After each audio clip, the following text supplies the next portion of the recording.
Hi மக்களே, இன்றைக்கி நம்ம வீட்டில் என்ன ஸ்பெஷல் அப்படின்னு பார்த்தீங்கன்னா மீன் தாங்க வாங்கியிருந்தோம். மீனில் கடல் பாறை தாங்க வாங்கியிருந்தோம்.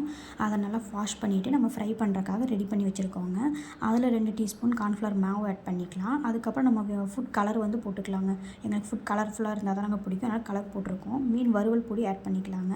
அப்படியே மலைச்சாரல் மாதிரி தூவி விட்டுருங்க. அப்புறம் மஞ்சத்தூள் வந்து வேணுங்கிற அளவுக்கு நாங்கள் ஆட் பண்ணிட்டோங்க. அதுக்கப்புறம் மிளகாத்தூள் வந்து நாங்கள் எங்கள் வீட்டுக்கு தேவையான காரத்துக்காக நாங்கள் போட்டுக்கோங்க. அதுக்கப்புறம் கொஞ்சம் உப்பு போட்டுக்கோங்க.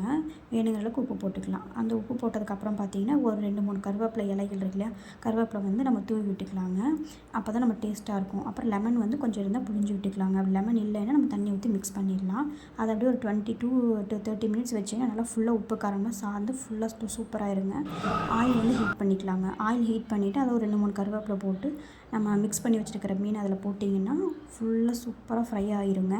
எங்களோட சின்ன கடாய் அப்படிங்கன்னா ஒரு நாங்கள் 2 மீனாக தான் நாங்கள் போட்டு எடுத்தோங்க. அதை பார்த்திங்கன்னா இப்போ பாருங்கள் நல்லா வெந்து வந்திருக்கு. அதை நம்ம எடுத்து பார்க்கலாம் வெந்துருச்சா அப்படின்னு சொல்லிட்டு. நம்ம எடுத்து அதை நம்ம பிளேட்டுக்கு வந்து ட்ரான்ஸ்ஃபர் பண்ணிடலாம். ஆயில் ஃபுல்லாக நம்ம வடிச்சிட்டு நம்ம ட்ரான்ஸ்ஃபர் பண்ணியாச்சுங்க. இப்போ நம்ம ஓப்பன் பண்ணி பார்க்கலாம், அதை எடுத்து பார்க்கலாம் எப்படி இருக்குதுன்னு தெரியல. உப்பு காரம்லாம் கரெக்டாக இருக்கான்னு டேஸ்ட் பண்ணி பார்க்கலாம். பாருங்கள் எவ்வளோ கிறிஸ்பியாக இருக்குது பாருங்கள். பார்க்கும்போதே சாப்பிட்லான்னு இருக்கு இல்லைங்களா. வாங்க சாப்பிட்லாம். மறக்காமல் சப்ஸ்கிரைப் பண்ணுங்கள்.